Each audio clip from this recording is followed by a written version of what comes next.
esta hora en Lima, Perú, a la doctora Isabel Berganza. Ella es directora de la Escuela de Derecho de la Universidad Antonio Ruiz de Montoya, experta en el tema de migraciones. Doctora Berganza, muy buenas tardes, gracias por estar con nosotros, gracias por acompañarnos. Muy buenas tardes, gracias por la invitación. Fíjese, cuando a finales de 2017 ACNUR entregaba las cifras sobre el desplazamiento forzoso en el mundo y nos daba una cifra que por lo menos a mí me impactaba, nos decía que más de 6 millones de personas estaban en esta circunstancia. Esto era en el 2017 y yo me pregunto, ¿imaginaba América Latina que iba a ser impactada también por este fenómeno de esta manera? Bueno, la crisis de los desplazamientos forzados ya viene desde hace unos años, específicamente el 2016, 2017, ¿no? Los informes de Naciones Unidas, del ACNUR, ya hacían prever, bueno, ya mostraban, ¿no?, que había una crisis muy fuerte de desplazamientos forzados. Y evidentemente lo de Venezuela, ¿no? Antes la situación de personas desplazadas y refugiadas en Latinoamérica era sobre todo referida a las personas de Colombia, ¿no? Y lo de Venezuela, bueno, ha ido avisando, ¿no? Yo creo que desde el 2016, el 2016 ya empezó a aumentar la migración y el 2017 ya empezó el éxodo ante, bueno, la crisis humanitaria que se vive en dicho país, ¿no? Sí. Entonces es verdad que el número ha aumentado muy rápido, pero sí había ya indicios desde el 2016 que esto podía pasar, ¿no? Claro, claro. Hay quien señala que 7 de cada 100 venezolanos están abandonando su país desde el 2014. Eso es una cifra que además yo particularmente pienso que va en aumento. ¿Cómo manejar dentro de la región, doctora Berganza, cifras de esta magnitud? Yo creo que es muy importante lo que usted menciona, o sea, que sea a nivel región. No creo que los países, creo que hay un deseo de Latinoamérica de manejar esto de manera solidaria, ¿no? Y creo que el Estado peruano ha intentado e intenta, ¿no?, que sea desde una actitud de acogida, ¿no?, que sean recibidas las personas venezolanas, pero sí creo que tiene que ser desde una visión regional, ¿no? Porque en el tema de migraciones ya los estudios, ¿no?, manifiestan que, claro, lo que haga un país afecta evidentemente a lo que haga a la realidad migratoria de otros países, ¿no? Si un país de la región, Perú o Ecuador o Colombia, decide cerrar la frontera, evidentemente eso va a afectar mucho a la realidad migratoria de los otros países, ¿no? Entonces yo creo que tiene que ser con un planteamiento sí de solidaridad y desde un planteamiento conjunto, ¿no?, de poder establecer medidas todos los países similares, de acogida, ¿no?, de regularización, un poco también ver todo el tema, bueno, pues de regularización tanto para residir como para trabajar, ¿no?, y poder un poco dar solución a esta crisis humanitaria que se vive, ¿no? Claro, claro. La primera semana de septiembre el gobierno de Ecuador ha convocado una reunión de cancilleres, creo, que en este orden de ideas para intentar afrontar de manera conjunta lo que ha sido, o lo que es, mejor dicho, el desplazamiento forzoso de los venezolanos en este momento. La pregunta que muchos se hacen es ¿por qué hemos tardado tanto como región en dar esta respuesta? Quizás sobreestimamos lo que podía ser. Más independencia, menos contratos. Más tú, menos telefonía. 20.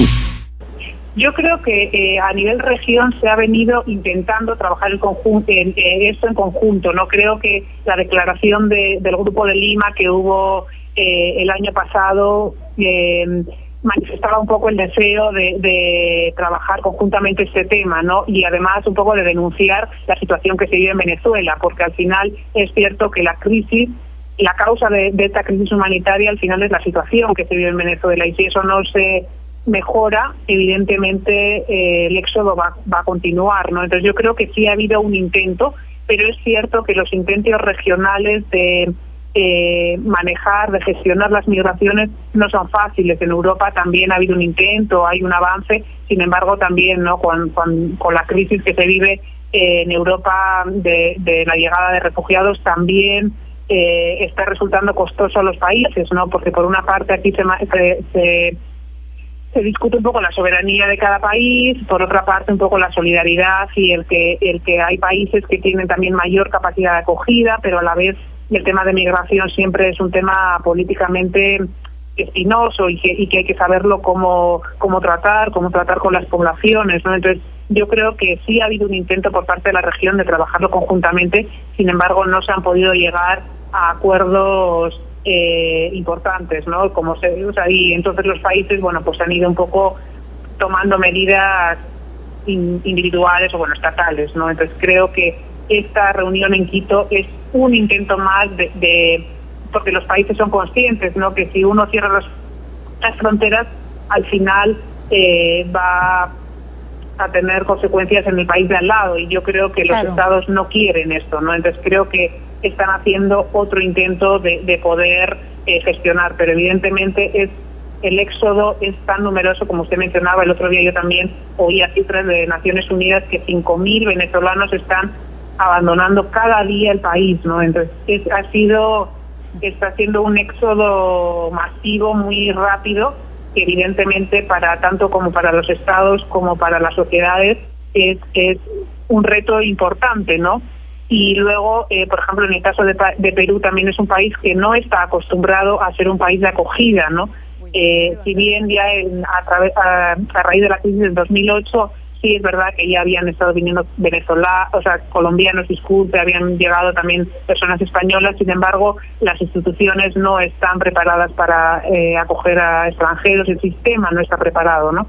E incluso ha habido un cambio de normativa hace poco. Entonces son sociedades, o la de Perú fundamentalmente es una sociedad que está acostumbrada a ser un país expulsor, no un país acogedor, ¿no? Claro. Entonces eso es un reto enorme y claro, ha sido tan rápido el cambio que es cierto que es un desafío muy grande, tanto para las sociedades como para los estados y las instituciones, ¿no? Sí. Igual que es un desafío controlar los brotes xenofóbicos, ¿no? Que evidentemente se presentan cuando una situación se desborda de la manera que se está desbordando la situación del éxodo venezolano. Sí, creo que ahí en Perú también hemos vivido, ¿no? El tema de noticias falsas o noticias negativas que son engrandadas, ¿no? Y sí, evidentemente todo el tema de la xenofobia, la prevención de la xenofobia, yo creo que es muy importante, y sobre todo además teniendo en cuenta que yo creo que partimos de unas sociedades que, como mencionaba antes, ¿no? Que han sido y que son acogedoras, ¿no? O sea, yo creo que la solidaridad que se ha vivido en Perú hacia los venezolanos es muy grande, ¿no? Entonces yo creo que hay que ser responsables, ¿no? Los estados tienen que ser responsables, los medios de comunicación tienen un papel muy importante en este tema, ¿no? De prevenir la xenofobia, de que sea tratado esto como lo que es, ¿no? Una crisis humanitaria, y ver y también potenciar las informaciones, las noticias que tienen que ver con lo positivo que aportan las poblaciones migrantes, porque también las investigaciones también tienen esas conclusiones, ¿no? Que cuando las personas migrantes se les apoya se promueve su regularización, ellas aportan al desarrollo del país, aportan a la economía del país, ¿no? Y entonces es positivo, ¿no? Para un país. Entonces creo que eso sí es una responsabilidad de todos en conjunto, ¿no? Del Estado, de los medios de comunicación, de los académicos también, ¿no? De generar información verdadera, de generar información con que se pueda, ¿no? Claro. Realmente ver las consecuencias, ¿sí? Claro, ahora no puedo dejar de preguntarle, o quisiera preguntarle, mejor dicho, ya para cerrar, sobre lo que ha sido debate, digamos, las últimas 48 o 72 horas, que ha sido la decisión del pasaporte. Es decir, hay quien plantea cómo pedir pasaporte a unos nacionales a quien el propio país les niega o les dificulta hasta el acceso a la cédula de identidad, no digamos el pasaporte. Sí, yo creo que esto es una medida, y además que también, otra vez, en las investigaciones y en la realidad se ha visto que el poner más trabas en las fronteras no para la migración. O sea, las personas que huyen de una situación como la que estamos viendo en Venezuela, no van a parar de salir porque se les ponga una traba más burocrática. Entonces lo que va a pasar es que se va a potenciar la migración en situación de irregularidad, lo cual dificulta más la inserción de las personas, potencia las consecuencias negativas de la migración, ¿no? Entonces yo sí creo también que los estados, en Ecuador el Poder Judicial ha detenido esa medida, y yo creo que en Perú también se está intentando ver, ya ha salido que para los niños, para las personas, mujeres embarazadas y adultos mayores ya no va a ser un requisito, ¿no? Y también están, se está promoviendo que las personas puedan también ser solicitantes de refugio, ¿no? Entonces, o a través de la solicitud de refugio puedan ingresar al país.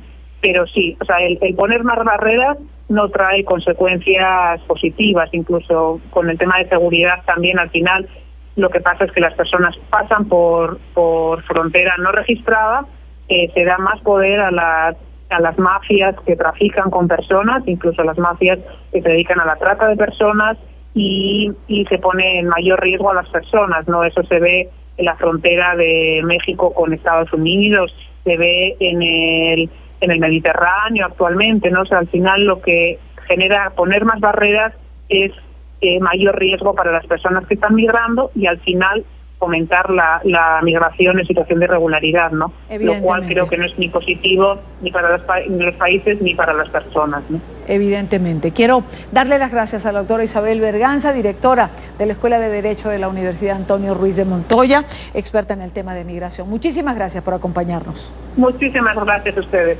Muy buena tarde. Gracias. Son las